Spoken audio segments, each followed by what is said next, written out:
Hello friend, स्वागत है आपका अपने चैनल आज क्लास में। आज की इस वीडियो में रसायन शास्त्र के काफी महत्वपूर्ण 30 ऑब्जेक्टिव प्रश्न हम आपको बताएंगे।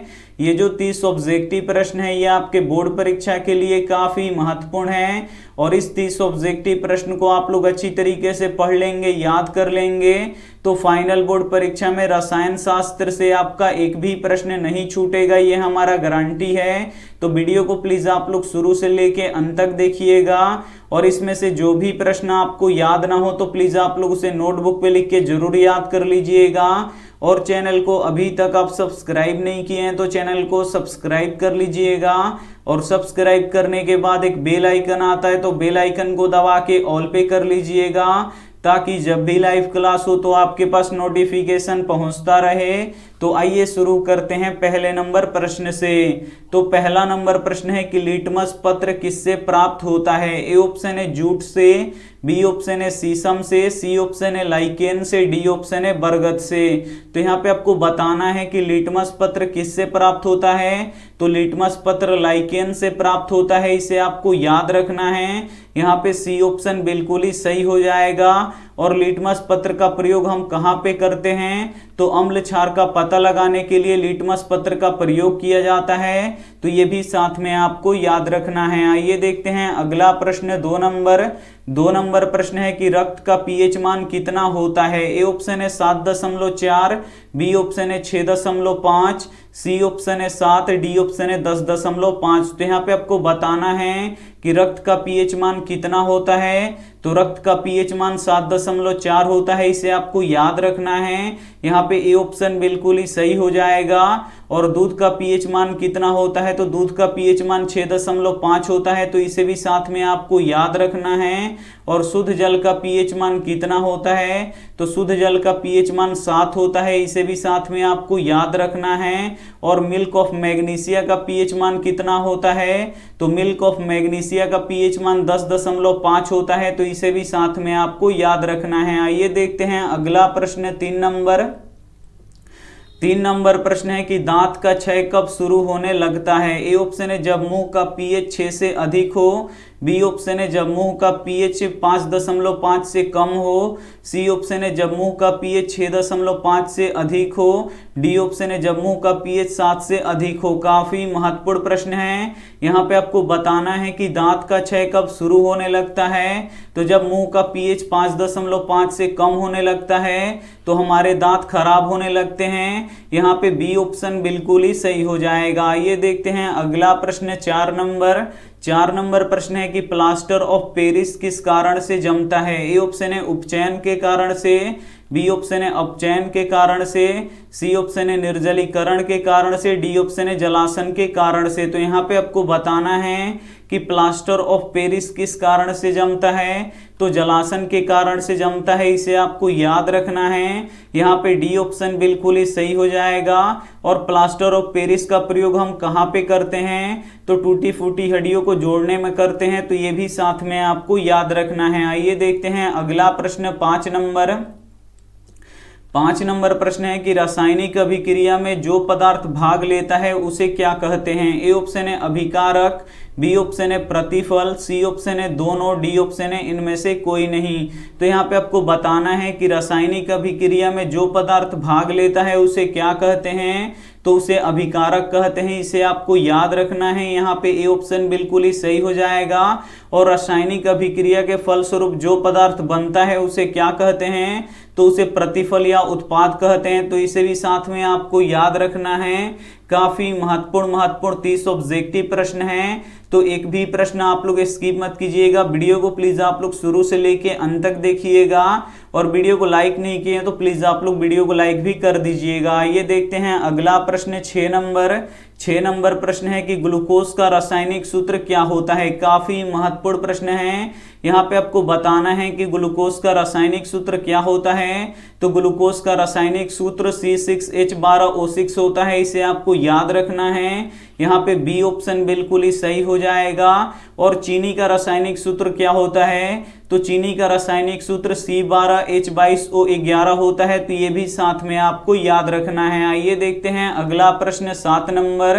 7 नंबर प्रश्न है कि कार्बन और हाइड्रोजन के संयोग से क्या बनता है। ए ऑप्शन है आयनिक यौगिक, बी ऑप्शन है हाइड्रोकार्बन, सी ऑप्शन है हैलोजन, डी ऑप्शन है अम्लराज। तो यहाँ पे आपको बताना है कि कार्बन और हाइड्रोजन के संयोग से क्या बनता है। तो कार्बन और हाइड्रोजन के संयोग से हाइड्रोकार्बन बनता है, इसे आपको याद रखना है। यहाँ पे बी ऑप्शन बिल्कुल ही सही हो जाएगा। एक प्रश्न ये भी पूछा जाता है कि सोना किस में घुलता है, तो सोना अम्लराज में घुलता है, तो ये भी साथ में आपको याद रखना है। आइए देखते हैं अगला प्रश्न 8 नंबर प्रश्न है कि सेब में कौन सा अम्ल होता है। ए ऑप्शन है सिट्रिक अम्ल, बी ऑप्शन है मैलिक अम्ल, सी ऑप्शन है टार्टरिक अम्ल, डी ऑप्शन है लैक्टिक अम्ल। तो यहाँ पे आपको बताना है कि सेब में कौन सा अम्ल होता है। तो सेब में मैलिक अम्ल होता है, इसे आपको याद रखना है। यहाँ पे बी ऑप्शन बिल्कुल ही सही हो जाएगा। और इमली में कौन सा अम्ल पाया जाता है, तो इमली में टार्टरिक अम्ल पाया जाता है, इसे आपको याद रखना है। और दही में कौन सा अम्ल पाया जाता है, तो दही में लैक्टिक अम्ल पाया जाता है, तो ये भी साथ में आपको याद रखना है। आइए देखते हैं अगला प्रश्न 9 नंबर प्रश्न है जिसमें धातु और अधातु दोनों के गुण पाए जाते हैं, उसे क्या कहते हैं। ए ऑप्शन है धातु, बी ऑप्शन है अधातु, सी ऑप्शन है उपधातु, डी ऑप्शन है इनमें से कोई नहीं। तो यहाँ पे आपको बताना है कि जिसमें धातु और अधातु दोनों के गुण पाए जाते हैं उसे क्या कहते हैं, तो उसे उपधातु कहते हैं, इसे आपको याद रखना है। यहाँ पे सी ऑप्शन बिल्कुल ही सही हो जाएगा। ये देखते हैं अगला प्रश्न 10 नंबर प्रश्न है कि कार्बन है। ए ऑप्शन है धातु, बी ऑप्शन है अधातु, सी ऑप्शन है उपधातु, डी ऑप्शन है मिश्र धातु। तो यहाँ पे आपको बताना है कि कार्बन क्या है, तो कार्बन अधातु है, इसे आपको याद रखना है। यहाँ पे बी ऑप्शन बिल्कुल ही सही हो जाएगा। एक प्रश्न ये भी पूछा जाता है कि हीरा और ग्रेफाइट किसका अपरूप है, तो हीरा और ग्रेफाइट कार्बन का अपरूप है, तो ये भी साथ में आपको याद रखना है। आइए देखते हैं अगला प्रश्न 11 नंबर प्रश्न है कि प्राकृतिक रबर किसका बहुलक है। ए ऑप्शन है आइसोप्रीन का, बी ऑप्शन है एसिटिलीन का, सी ऑप्शन है कार्बन का, डी ऑप्शन है इनमें से कोई नहीं। काफी महत्वपूर्ण प्रश्न है ये आपके बोर्ड परीक्षा के लिए। यहाँ पे आपको बताना है कि प्राकृतिक रबर किसका बहुलक है, तो प्राकृतिक रबर आइसोप्रीन का बहुलक है, इसे आपको याद रखना है। यहाँ पे ए ऑप्शन बिल्कुल ही सही हो जाएगा। और किस राज्य में रबर की खेती सबसे अधिक होती है, तो केरल में सबसे अधिक होती है, तो ये भी साथ में आपको याद रखना है। आइए देखते हैं अगला प्रश्न 12 नंबर प्रश्न है कि अम्ल और क्षार आपस में अभिक्रिया करके क्या बनाते हैं। ए ऑप्शन है सोना, बी ऑप्शन है चांदी, सी ऑप्शन है लवण, डी ऑप्शन है दूध। तो यहाँ पे आपको बताना है कि अम्ल और क्षार आपस में अभिक्रिया करके क्या बनाते हैं, तो लवण बनाते हैं, इसे आपको याद रखना है। यहाँ पे सी ऑप्शन बिल्कुल ही सही हो जाएगा। ये देखते हैं अगला प्रश्न 13 नंबर प्रश्न है कि आधुनिक आवर्त सारणी का निर्माण किसने किया। ए ऑप्शन है मोसले ने, बी ऑप्शन है न्यूलैंड्स ने, सी ऑप्शन है मेंडलीफ ने, डी ऑप्शन है न्यूटन ने। तो यहाँ पे आपको बताना है कि आधुनिक आवर्त सारणी का निर्माण किसने किया, तो मोसले ने किया, इसे आपको याद रखना है। काफी महत्वपूर्ण प्रश्न है। यहाँ पे ए ऑप्शन बिल्कुल ही सही हो जाएगा। और अष्टक का नियम किसने दिया था, तो न्यूलैंड्स ने दिया था, तो ये भी साथ में आपको याद रखना है। आइए देखते हैं अगला प्रश्न 14 नंबर प्रश्न है कि जिसके बाह्यतम कक्षा में 1, 2 या 3 इलेक्ट्रॉन हो उसे क्या कहते हैं। ए ऑप्शन है धातु, बी ऑप्शन है अधातु, सी ऑप्शन है उपधातु, डी ऑप्शन है इनमें से कोई नहीं। तो यहाँ पे आपको बताना है कि जिसके बाह्यतम कक्षा में 1, 2 या 3 इलेक्ट्रॉन होते हैं उसे क्या कहते हैं, तो उसे धातु कहते हैं, इसे आपको याद रखना है। काफी महत्वपूर्ण प्रश्न है। यहाँ पे ए ऑप्शन बिल्कुल ही सही हो जाएगा। ये देखते हैं अगला प्रश्न 15 नंबर प्रश्न है कि सरलतम हाइड्रोकार्बन कौन सा है। ए ऑप्शन है मीथेन, बी ऑप्शन है इथेन, सी ऑप्शन है प्रोपेन, डी ऑप्शन है ब्यूटेन। तो यहाँ पे आपको बताना है कि सरलतम हाइड्रोकार्बन कौन सा है, तो सरलतम हाइड्रोकार्बन मीथेन होता है, इसे आपको याद रखना है। यहाँ पे ए ऑप्शन बिल्कुल ही सही हो जाएगा। काफी महत्वपूर्ण 30 ऑब्जेक्टिव प्रश्न है और इस 30 ऑब्जेक्टिव प्रश्न को आप लोग अच्छी तरीके से पढ़ लेते हैं, याद कर लेते हैं, तो फाइनल बोर्ड परीक्षा में रसायन शास्त्र से आपका एक भी प्रश्न नहीं छूटेगा, ये हमारा गारंटी है। तो वीडियो को प्लीज आप लोग शुरू से लेके अंत तक देखिएगा और वीडियो को लाइक नहीं किए तो प्लीज आप लोग वीडियो को लाइक भी कर दीजिएगा। ये देखते हैं अगला प्रश्न 16 नंबर प्रश्न है कि विद्युत का सर्वोत्तम चालक कौन सा धातु होता है। ए ऑप्शन है चांदी, बी ऑप्शन है लोहा, सी ऑप्शन है ग्रेफाइट, डी ऑप्शन है हीरा। तो यहाँ पे आपको बताना है कि विद्युत का सर्वोत्तम चालक कौन सा धातु होता है, तो चांदी होता है, इसे आपको याद रखना है। यहाँ पे ए ऑप्शन बिल्कुल ही सही हो जाएगा। ये देखते हैं अगला प्रश्न 17 नंबर प्रश्न है कि किस धातु को चाकू से काटा जा सकता है। ए ऑप्शन है सोडियम को, बी ऑप्शन है सोना को, सी ऑप्शन है दोनों को, डी ऑप्शन है इनमें से कोई नहीं।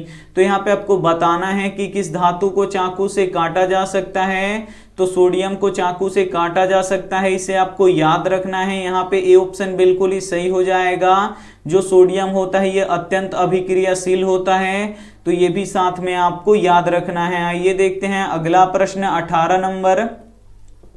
18 नंबर प्रश्न है कि कौन ऐसा धातु है जो कमरे के ताप पे द्रव के रूप में पाया जाता है। ए ऑप्शन है मरकरी, बी ऑप्शन है ब्रोमीन, सी ऑप्शन है सोडियम, डी ऑप्शन है पोटेशियम। तो यहाँ पे आपको बताना है कि कौन ऐसा धातु है जो कमरे के ताप पर द्रव के रूप में पाया जाता है, तो मरकरी पाया जाता है, इसे आपको याद रखना है। यहाँ पे ए ऑप्शन बिल्कुल ही सही हो जाएगा। एक प्रश्न ये भी पूछा जाता है कि कौन ऐसा अधातु है जो कमरे के ताप पर द्रव के रूप में पाया जाता है, तो ब्रोमीन है, तो ये भी साथ में आपको याद रखना है। आइए देखते हैं अगला प्रश्न 19 नंबर प्रश्न है कि सल्फ्यूरिक अम्ल का अणु सूत्र क्या होगा। ए ऑप्शन है H2SO4, बी ऑप्शन है H2H2O3, सी ऑप्शन है N2O, डी ऑप्शन है CO2। तो यहाँ पे आपको बताना है कि सल्फ्यूरिक अम्ल का अणु सूत्र क्या होगा, तो सल्फ्यूरिक अम्ल का अणु सूत्र H2SO4 होता है, इसे आपको याद रखना है। यहाँ पे ए ऑप्शन बिल्कुल ही सही हो जाएगा। और सल्फ्यूरिक अम्ल का प्रयोग हम कहाँ पे करते हैं, तो बैटरी में करते हैं, तो ये भी साथ में आपको याद रखना है। आइए देखते हैं अगला प्रश्न 20 नंबर प्रश्न है कि आधुनिक आवर्त सारणी में वर्गों की संख्या कितना होता है। ए ऑप्शन है 7, बी ऑप्शन है 10, सी ऑप्शन है 15, डी ऑप्शन है 18। तो यहाँ पे आपको बताना है कि आधुनिक आवर्त सारणी में वर्गों की संख्या कितना होता है, तो वर्गों की संख्या 18 होता है, इसे आपको याद रखना है। काफी महत्वपूर्ण प्रश्न है। यहाँ पे डी ऑप्शन बिल्कुल ही सही हो जाएगा।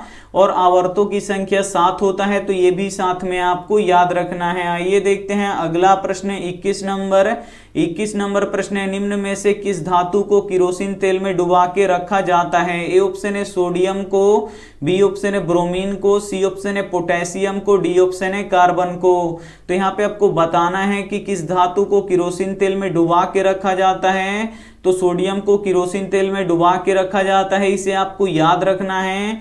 यहाँ पे ए ऑप्शन बिल्कुल ही सही हो जाएगा। एक प्रश्न ये भी पूछा जाता है कि किसको पानी में डुबा के रखा जाता है, तो फास्फोरस को पानी में डुबा के रखा जाता है, तो ये भी साथ में आपको याद रखना है। आइए देखते हैं अगला प्रश्न 22 नंबर प्रश्न है कि हेमेटाइट किस धातु का अयस्क है। ए ऑप्शन है लोहा का, बी ऑप्शन है जिंक का, सी ऑप्शन है कॉपर का, डी ऑप्शन है सोडियम का। तो यहाँ पे आपको बताना है कि हेमेटाइट किस धातु का अयस्क है, तो हेमेटाइट लोहा का अयस्क है, इसे आपको याद रखना है। यहाँ पे ए ऑप्शन बिल्कुल ही सही हो जाएगा। एक प्रश्न ये भी पूछा जाता है कि मैग्नेटाइट किस धातु का अयस्क है, तो मैग्नेटाइट भी लोहा का ही अयस्क है, तो ये भी साथ में आपको याद रखना है। आइए देखते हैं अगला प्रश्न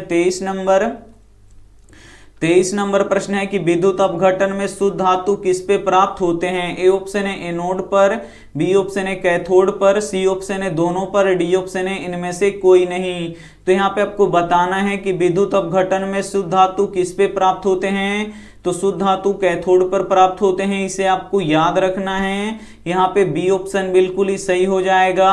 और अशुद्ध धातु एनोड पर प्राप्त होते हैं, तो ये भी साथ में आपको याद रखना है। आइए देखते हैं अगला प्रश्न 24 24 नंबर प्रश्न है कि सोल्डर किसका बना होता है। ए ऑप्शन है सीसा और टीन का, बी ऑप्शन है कॉपर और टीन का, सी ऑप्शन है सीसा और कॉपर का, डी ऑप्शन है इनमें से कोई नहीं। तो यहाँ पे आपको बताना है कि सोल्डर किसका बना होता है। तो सोल्डर सीसा और टीन का बना होता है, इसे आपको याद रखना है। यहाँ पे ए ऑप्शन बिल्कुल ही सही हो जाएगा। ये देखते हैं अगला प्रश्न 25 नंबर प्रश्न है कि सबसे पहले आवर्त सारणी किसने बनाया था। ए ऑप्शन है मेंडलीफ ने, बी ऑप्शन है मोसले ने, सी ऑप्शन है डोबराइनर ने, डी ऑप्शन है न्यूलैंड्स ने। काफी महत्वपूर्ण प्रश्न है।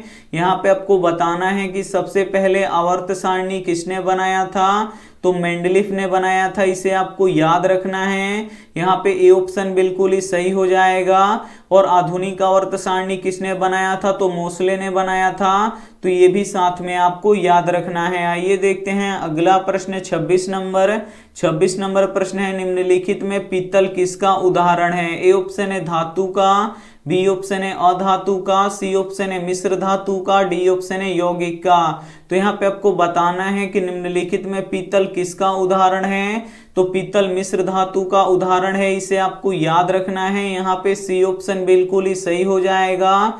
और पीतल किससे मिलकर बना होता है। तो तांबा और जिंक से मिलकर बना होता है। तो ये भी साथ में आपको याद रखना है। आइए देखते हैं अगला प्रश्न 27 नंबर प्रश्न है कि भौतिक परिवर्तन है। ए ऑप्शन है अस्थायी परिवर्तन, बी ऑप्शन है अस्थायी परिवर्तन, सी ऑप्शन है दोनों, डी ऑप्शन है इनमें से कोई नहीं। तो यहाँ पे आपको बताना है कि भौतिक परिवर्तन है। तो जो भौतिक परिवर्तन होता है वो अस्थायी परिवर्तन होता है, इसे आपको याद रखना है। यहाँ पे ए ऑप्शन बिल्कुल ही सही हो जाएगा। और जो रासायनिक परिवर्तन होता है वो अस्थायी परिवर्तन होता है। तो ये भी साथ में आपको याद रखना है। आइए देखते हैं अगला प्रश्न 28 नंबर प्रश्न है दूध से दही बनना कैसा परिवर्तन है। ए ऑप्शन है भौतिक परिवर्तन, बी ऑप्शन है रासायनिक परिवर्तन, सी ऑप्शन है दोनों, डी ऑप्शन है इनमें से कोई नहीं। तो यहाँ पे आपको बताना है कि दूध से दही बनना कैसा परिवर्तन है। तो रासायनिक परिवर्तन है, इसे आपको याद रखना है। यहाँ पे बी ऑप्शन बिल्कुल ही सही हो जाएगा। ये देखते हैं अगला प्रश्न 29 नंबर प्रश्न है कि उपचयन वह प्रक्रिया है जिसमें ए ऑप्शन है ऑक्सीजन का योग होता है, बी ऑप्शन है ऑक्सीजन का ह्रास होता है, सी ऑप्शन है इलेक्ट्रॉन का योग होता है, डी ऑप्शन है इलेक्ट्रॉन का वियोग होता है। तो यहाँ पे आपको बताना है कि उपचयन वह प्रक्रिया है जिसमें ऑक्सीजन का योग होता है, इसे आपको याद रखना है। यहाँ पे ए ऑप्शन बिल्कुल ही सही हो जाएगा। और अपचयन की अभिक्रिया में ऑक्सीजन का ह्रास होता है, तो ये भी साथ में आपको याद रखना है। आइए देखते हैं अंतिम प्रश्न यहाँ पे 30 नंबर प्रश्न है कि चिप्स के पैकेट में कौन सा गैस भरा रहता है। ए ऑप्शन है अमोनिया गैस, बी ऑप्शन है नाइट्रोजन गैस, सी ऑप्शन है ऑक्सीजन गैस, डी ऑप्शन है हाइड्रोजन गैस। तो यहाँ पे आपको बताना है कि चिप्स के पैकेट में कौन सा गैस भरा रहता है। तो चिप्स के पैकेट में नाइट्रोजन गैस भरा रहता है, इसे आपको याद रखना है। यहाँ पे बी ऑप्शन बिल्कुल ही सही हो जाएगा। एक प्रश्न ये भी पूछा जाता है कि वायुमंडल में कौन सा गैस सबसे अधिक पाया जाता है। तो नाइट्रोजन गैस सबसे अधिक पाया जाता है, इसे आपको याद रखना है। कितना प्रतिशत पाया जाता है। तो ये 78% पाया जाता है, तो इसे भी साथ में आपको याद रखना है। और ऑक्सीजन गैस कितना प्रतिशत पाया जाता है। तो ऑक्सीजन 21% पाया जाता है, तो ये भी साथ में आपको याद रखना है। काफी महत्वपूर्ण हम आपको 30 ऑब्जेक्टिव प्रश्न बता चुके हैं। और इस 30 ऑब्जेक्टिव प्रश्न को आप लोग अगर अच्छी तरीके से पढ़ लेंगे, याद कर लेंगे, तो आपका रसायन शास्त्र से फाइनल बोर्ड परीक्षा में एक भी प्रश्न नहीं छूटेगा, ये हमारा गारंटी है। तो वीडियो को लाइक नहीं किए तो प्लीज आप लोग वीडियो को लाइक कर दीजिएगा। और इसमें से जो भी प्रश्न आपको याद ना हो तो प्लीज आप लोग उसे नोटबुक पे लिख के जरूर याद कर लीजिएगा। और ये रहा आपके लिए होमवर्क प्रश्न, इसका जवाब आपको कमेंट बॉक्स में देना है कि शुद्ध सोना कितने कैरेट का होता है। ए ऑप्शन है 22 कैरेट का, बी ऑप्शन है 24 कैरेट का, सी ऑप्शन है 20 कैरेट का, डी ऑप्शन है 21 कैरेट का। तो जो भी ऑप्शन आपको सही लगे वो आप हमें कमेंट करके जरूर बताइएगा। और वीडियो को लाइक नहीं किए तो प्लीज आप लोग वीडियो को लाइक कर दीजिएगा, अपने दोस्तों के पास इस वीडियो को जरूर शेयर कीजिएगा।